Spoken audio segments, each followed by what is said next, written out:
আপনি যদি কর আইনজীবী পরীক্ষা দেওয়ার জন্য প্রস্তুতি নিয়ে থাকেন, তাহলে আজকে গুরুত্বপূর্ণ যে প্রশ্নটি আছে পরীক্ষা আসার মতো, সেই প্রশ্নটি কিন্তু আমরা আজকে আলোচনা করবো এবং কি আমরা একসাথে শিখবো আশা করি। তাহলে এই যে যে প্রশ্নটি আজকে তোলা হয়েছে, এই প্রশ্নটি আপনার প্রতি রিকোয়েস্ট থাকবে, অবশ্যই আপনি খাতা কলমে লিখবেন এবং কি নোট করে পরবর্তীতে যাতে করে আপনি পড়তে পারেন সেই বিষয়টি আপনি নিশ্চিত করবেন ইনশাল্লাহ। এই প্রশ্নটি যদি আসে তাহলে অবশ্যই আপনি 5 মার্ক পাবেন আশা করি, যদি আপনি সুন্দরভাবে লিখতে পারেন। তাহলে সেটি কি, আমাদের প্রশ্নটা হচ্ছিল আয়কর আইন ও আয়কর বিধির মধ্যে পার্থক্য লিখুন।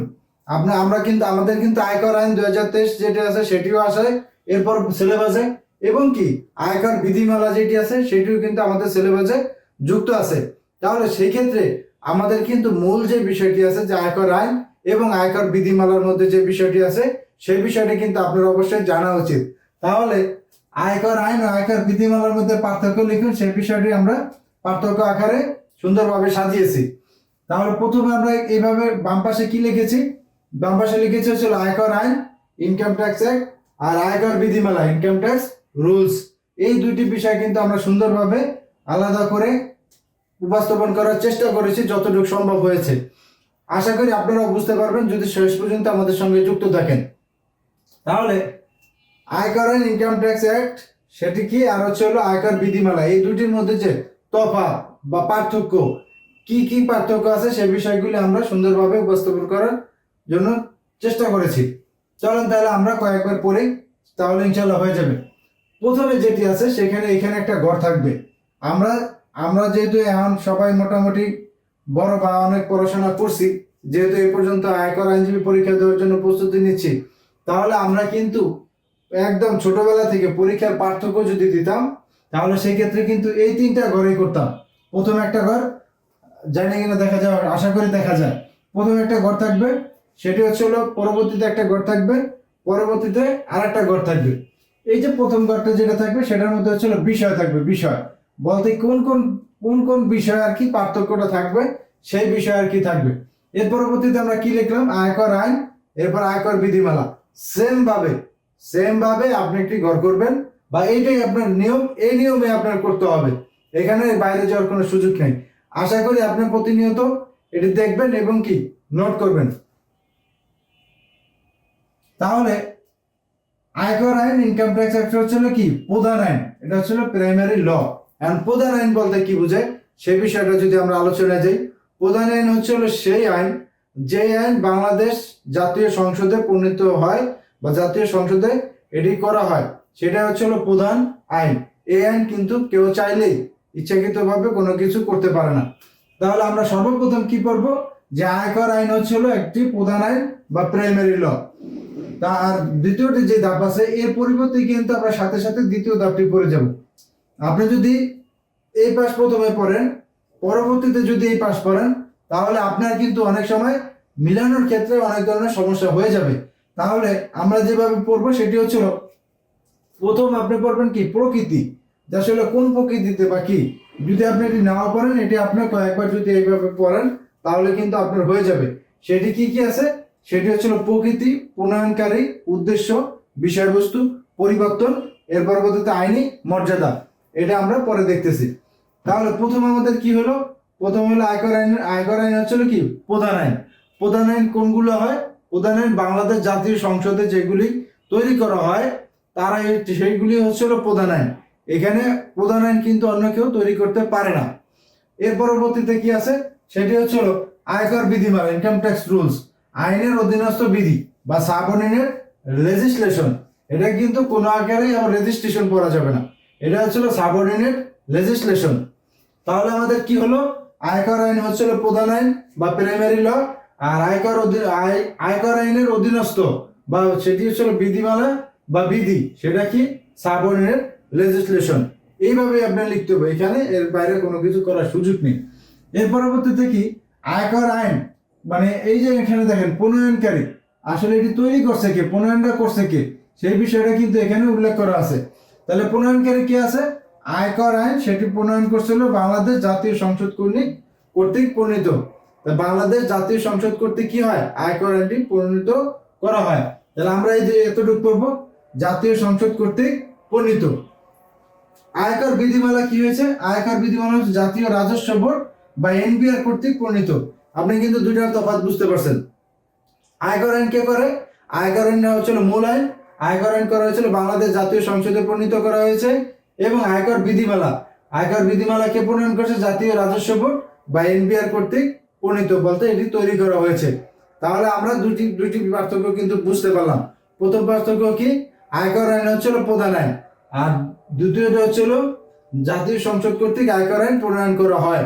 আর এখানে আমরা যদি বিধিমালার ক্ষেত্রে যে সেটাও কি আয়কর অধীনস্থ বিধি বা সাবঅর্ডিনেট লেজিসলেশন। আর জাতীয় রাজস্ব বোর্ড এটা প্রণয়ন করে কে? জাতীয় রাজস্ব বোর্ড বা এনবিআর কর্তৃক এটি প্রণয়ন হয় বা প্রণীত। এর পরবর্তীতে 3 নম্বর যেটি আছে সেটি হচ্ছে উদ্দেশ্য।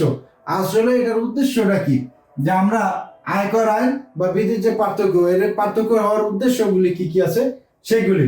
আয়কর আইনের মূলনীতি বা উদ্দেশ্য, মূল উদ্দেশ্যগুলি কি কি হয় সেটি হচ্ছে ধারা থাকবে, কর আরোপ থাকবে, অব্যাহতি থাকবে, করদাতার দায়িত্ব ও অধিকার নির্ধারণ থাকবে।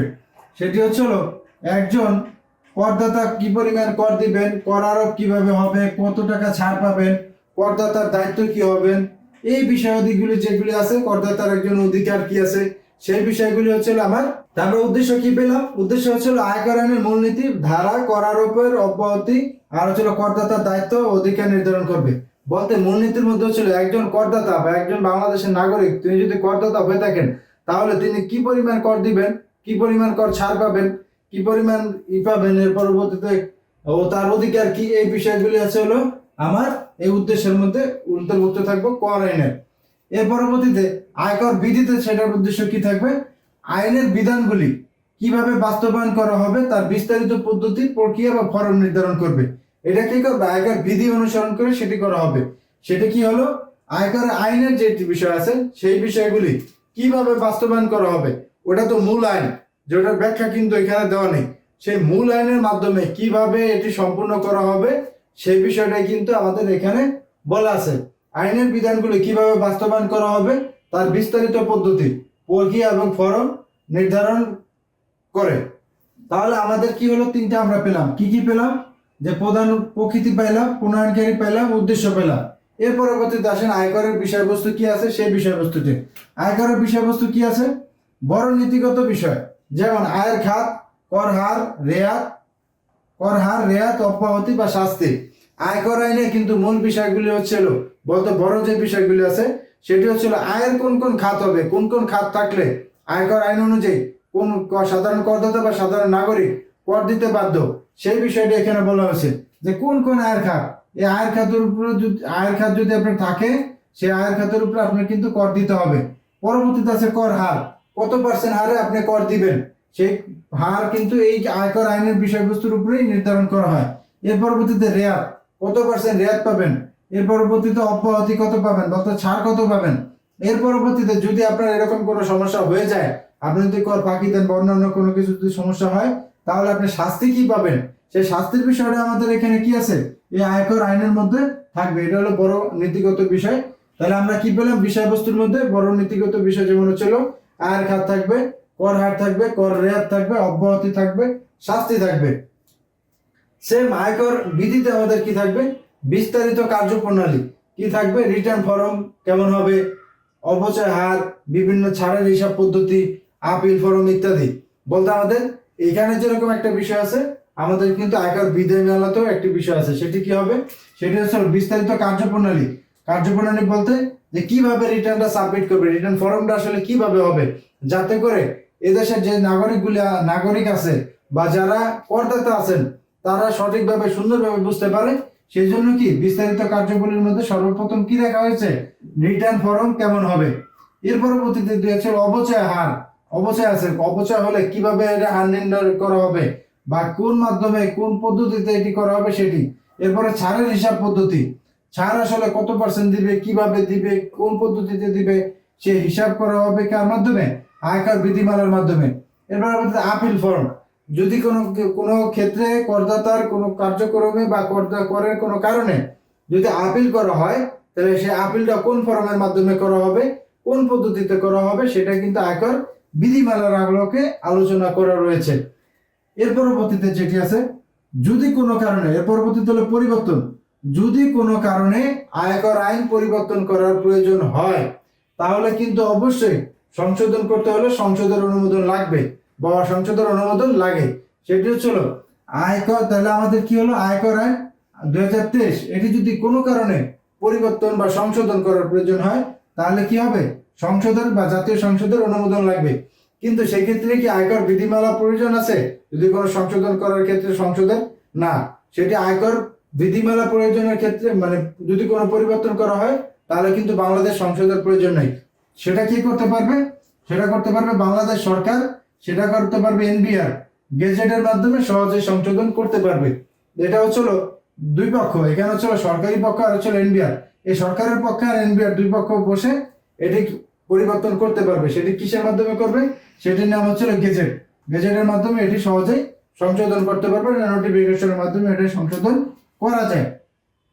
সর্বশেষ যে বিষয়টি আছে আইনি মর্যাদা, আসলে এই যে দুইটা এটা কিন্তু বিধিমালা আর এটা হচ্ছিল আইন। তাহলে কি হলো, উচ্চতর বিধির সাথে সাংঘর্ষিক হলে আইন প্রাধান্য পাবে বলতে, আর এখানে বলা আছে আইনের অধীনে তৈরি, আইনের বিরুদ্ধে যেতে পারবে না।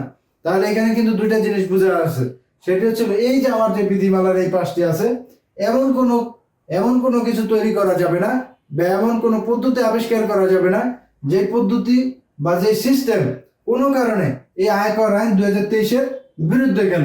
সে কথাটা কিন্তু এখানে বলছে উচ্চতর বিধির সাথে সাংঘর্ষিক, সাংঘর্ষিক বলতে বিরুদ্ধে, এটার সাথে এটা সাংঘর্ষিক বলতে এটার সাথে এটা মিলছে না, এতে করে সাধারণ জনগণের কল্যাণ হবে না, এরকম কোনো কার্যক্রম এই আয়কর বিধির মাধ্যমে কার্যক্রম বাস্তবায়ন করা যাবে না।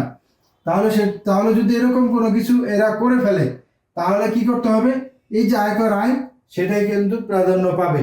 সেই কথাটাই কিন্তু এখানে সুন্দরভাবে বলার চেষ্টা করা হয়েছে যে উচ্চতর বিধিমালার সাথে সাংঘর্ষিক হলে আইন প্রাধান্য পাবে বলতে এখানে যাই করুক না কেন এমন কোনো কিছু আবিষ্কার করা যাবে না নিজেদের মধ্যে যাতে করে এইখানে এই আইনের সাথে সাংঘর্ষিক হয়। যদি এরকম করে সাংঘর্ষিক হয়ে যায় তাহলে সিদ্ধান্তের ক্ষেত্রে যাই আসুক সেটি আয়কর আইন 2023 অনুযায়ী যেটি আছে সেটি কার্যকর হবে। আর পরবর্তী যে বিষয় আছে আইনের অধীনে তৈরি বলতে আয়কর বিধিমালা আইনের অধীনে তৈরি করা হয়েছে, সেটা তৈরি করছে কে, সরকার বা জাতীয় রাজস্ব বোর্ড। এটা আমরা এখানে পড়েছি, প্রণয়নকারী কারা, জাতীয় রাজস্ব বোর্ড। তাহলে এখানে যদি জাতীয় রাজস্ব বোর্ড হয়ে থাকে তাহলে অবশ্যই তার কি করতে হবে, আয়কর আইন 2023 মেনে তার করতে হবে। আইন নয়তো না মেনে এটি করা কোনোভাবে সম্ভব না, তাহলে আইনের বিরুদ্ধে তারা যেতে পারবে না। এই হচ্ছিল আমার এই যে প্রশ্নটি আছে আয়কর আইন ও বিধির পার্থক্য লিখুন, এটা কিন্তু খুবই গুরুত্বপূর্ণ প্রশ্ন, আশা করি আপনি বুঝতে পেরেছেন। তাহলে আমরা কি করি, আমরা আবার পড়াতে ফিরে যাই। সেটি হচ্ছিল আমরা এবার একবারে পড়ে যাব। সেটি হচ্ছিল আমার প্রশ্ন কি, প্রশ্ন হচ্ছিল আয়কর আইন ও বিধির পার্থক্য লিখুন। তাহলে আমরা সর্বপ্রথম কি করব, তিনটি ছক কাটবো। তিনটি ছকের মধ্যে প্রথমে বাম পাশে থাকবে ছোট একটি ছক, এর পরবর্তীতে বড়, এর পরবর্তীতে বড়, তিনটি ভাগে ভাগ করার পরবর্তীতে এই যে বাম পাশে সেই বাম পাশে থাকবে হচ্ছিল বিষয়, পরবর্তীতে থাকবে হলো আয়কর আইন, ইনকাম ট্যাক্স অ্যাক্ট, আয়কর বিধি, ইনকাম ট্যাক্স রুলস। দুইটা জিনিস আমি পরিষ্কারভাবে লিখলাম। পরবর্তীতে আমি লিখবো হচ্ছিল প্রকৃতি বলতে কোন প্রকৃতির, তাহলে আয়কর আইন হচ্ছিল প্রধান আইন, প্রাইমারি ল। আর আয়কর বিধিটা কি, আইনের অধীনস্থ বিধি, সাবঅর্ডিনেট লেজিসলেশন। এর পরবর্তীতে এটি তৈরি করে কে, প্রণয়নকারী কারা, আয়কর আইন হচ্ছিল জাতীয় সংসদ কর্তৃক, আয়কর আইন তৈরি করছে জাতীয় সংসদ কর্তৃক প্রণীত। আর আয়কর বিধিমালা সেটি হচ্ছিল জাতীয় রাজস্ব বোর্ড বা এনবিআর কর্তৃক প্রণীত। এর পরবর্তীতে উদ্দেশ্য, আসলে আয়করের উদ্দেশ্য কি, আর আয়কর আইনের উদ্দেশ্য কি, আর আয়কর বিধিমালার উদ্দেশ্য কি, সেটি হচ্ছিল আয়করের উদ্দেশ্য হচ্ছিল আয়করের মূলনীতি, ধারা, কর আরোপ, কর অব্যাহতি, করদাতার দায়িত্ব ও অধিকার নির্ধারণ করে। আর এখানে আমার আয়কর বিধিমালার উদ্দেশ্য কি, আইনের বিধানগুলো কিভাবে বাস্তবায়ন করা হবে তার বিস্তারিত পদ্ধতি, প্রক্রিয়া ও ফরম নির্ধারণ করবে। এর পরবর্তীতে আমাদের যে বিষয়টা আছে বিষয়বস্তু, কোন কোন বিষয়বস্তু নিয়ে কাজ করবে, সেটি হচ্ছিল বড় নীতিমালার বিষয়গুলো হচ্ছিল আয়কর আইনে আয়ের খাত, আয়কর আইনে উল্লেখ করা থাকবে কোন কোন ক্ষেত্রে কোন কোন বিষয়গুলি আয়ের খাত, কর হার, রেয়াত, অব্যাহতি, শাস্তি বলতে কোন কোন বিষয়গুলি আয়কর আইনের ক্ষেত্রে বিষয়বস্তুগুলি গুরুত্ব দেওয়া হয়েছে সেই বিষয়গুলো এখানে উল্লেখ করা আছে। সেগুলি কি কি আছে, সেগুলি ছিল আয়ের খাত, যে আসলে একটি মানুষ বা একজন করদাতা, আমরা পূর্বে ব্যাখ্যা করেছি তাই আমরা ব্যাখ্যা যাচ্ছি না। যেমন আয়ের খাত, কর হার, রেয়ার, অব্যাহতি, শাস্তি ইত্যাদি হচ্ছে হলো আমার আয়কর আইনের বিষয়বস্তু। তাহলে আয়কর বিধিমালার বিষয়বস্তু কি আছে? আয়কর বিধিমালার বিষয়বস্তু হচ্ছিল বিস্তারিত কার্যপ্রণালী। বিস্তারিত কার্যপ্রণালীর মধ্যে কি রয়েছে সেটি হচ্ছিল রিটার্ন ফর্ম কেমন হবে, এর পরবর্তীতে রয়েছে অবচয় হার, বিভিন্ন ছাড়ের হিসাব পদ্ধতি, আপিল ফর্ম ইত্যাদি। এর পরবর্তীতে যেটি আছে সেটি হচ্ছিল যদি আয়কর আইনটি পরিবর্তন করা প্রয়োজন হয় কখনো, তাহলে সেটা কারা করবেন? সেটা করবেন হলো সংশোধন করতে হলে অবশ্যই জাতীয় সংসদ এটি অনুমোদন লাগবে। বলতে আমাদের দেশে যে 300 প্রতিনিধি বা 350 জন প্রতিনিধির মাধ্যমে আমাদের বাংলাদেশ জাতীয় সংসদ যেটি পরিচালিত হচ্ছে, তারাই কিন্তু বাংলাদেশের সর্বোচ্চ আইন প্রণয়নকারী। এদের উপরে কিন্তু এরাই কিন্তু আইন তৈরি করবে। এদের উপরে কিন্তু আর আইন তৈরিকারী সংস্থা নেই আমার জানা মতে। যদি আপনার জানা মতে থাকে তাহলে আপনি কমেন্টে জানানোর অনুরোধ থাকবে। সেটি কি আছে? সংশোধন যদি করতে হয় তাহলে অবশ্যই কি করতে হবে? সংসদের অনুমোদন লাগবে। আর আয়কর বিধিমালা যদি কোনো সংশোধন করতে হয়, বলতে ইনকাম ট্যাক্স রুলস যদি কোনো পরিবর্তন করতে হয়, তাহলে কি করতে হবে? সরকার করতে পারবেন, আর এনবিআর গেজেটের মাধ্যমে এটা সহজে সংশোধন করতে পারবেন।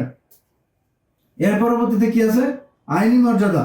উচ্চতর বিধির সাথে সাংঘর্ষিক হলে আইন প্রাধান্য পাবে। বলতে এমন কোনো কার্যক্রম, বলতে সরকার বা এনবিআর বা এমন কোনো সিস্টেম চালু করলো বা এমন কোনো পদ্ধতি চালু করলো যে পদ্ধতি আয়কর আইন 2023-এর বিরুদ্ধে যাচ্ছে বা কোনো সাংঘর্ষিক হচ্ছে, তাহলে সেটি কার্যকর হবে না। সেটি তাহলে কি হবে? সাংঘর্ষিক হলে আইন প্রাধান্য পাবে। আর যেহেতু আয়কর বিধিমালা যেহেতু ওটার আইনের মাধ্যমে কার্যকর হয়েছে, তাহলে আইনের অধীনে তৈরি হলে আইনের বিরুদ্ধে যেতে পারবে না।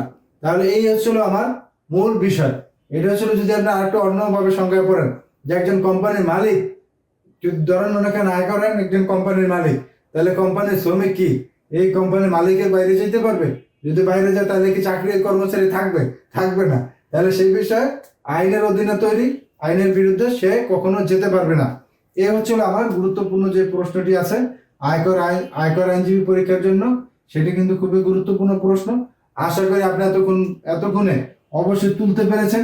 যদি আপনার খাতা নোট করতে আপনার কোনো সমস্যা হয় তাহলে অবশ্যই কমেন্টে জানাবেন কোন জায়গায় সমস্যা হয়েছে, সেইটা আমি সমস্যার সমাধান করার সর্বাত্মক চেষ্টা করবো এবং আপনাদের পাশে থাকার জন্য। ডেইলি ল একাডেমির পরিবারের সাথে যুক্ত হয়েছেন, আপনাদেরকে অসংখ্য ধন্যবাদ। দেখা হবে পরবর্তী কোনো গুরুত্বপূর্ণ বিষয় নিয়ে। সেই পর্যন্ত আপনি সুস্থ থাকবেন, ভালো থাকবেন। আসসালামু আলাইকুম।